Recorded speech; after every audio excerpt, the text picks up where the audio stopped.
Es gibt so viel Trottel auf der Welt.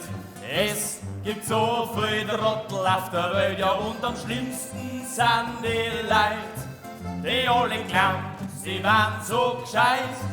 Ich sag der Frau zu ihrem Ottel: Mir scheint, du bist ein rechter Trottel. Da sagt der Ottel: Ja, das stimmt, weil dir gescheiter gar nicht nimmt. Ja und? Was sagt uns das? Es gibt so viel Trottel auf der Welt.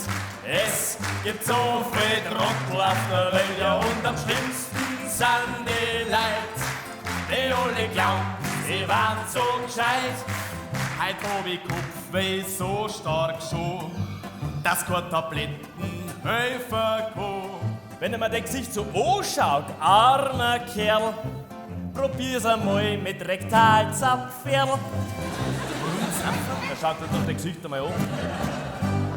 Es gibt so viel Trottel auf der Welt. Es gibt so viel Trottel auf der Welt. Ja, und am schlimmsten sind die Leute, die alle glauben, sie wären so gescheit.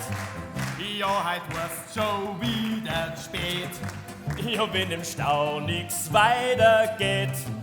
Jetzt überholt, ja, ist das so schwer. Ja, wie denn, wenn ich der Erste war? Glaubst du das? Nein, das brauchen wir doch nicht jetzt da herunterklären. Das Ja, können wir freilich nicht. machen wir das jetzt aus. Aber doch nicht jetzt vor der Kamera, das machen wir halt da hinten, aber doch nicht während die Wie Leute. kann man denn im Stau der Erste sein? Ja, das weiß ich, das klären wir jetzt Du nicht. bist ein richtiger Trottel, Und bist am du. schlimmsten sind die Leute, Die alle glauben, sie wären so gescheit.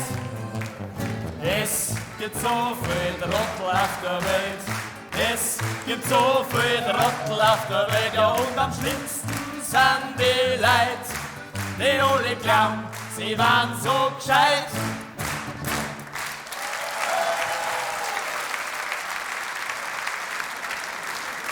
Wir sind die Brettelspitzen. Bei uns gibt es Satire, Kabarett, Wirtshauslieder, Couplets, Szenen, Sketche und vor allem uns alle miteinander aus der Brettelspitzenfamilie. Mehr gibt's dort unten.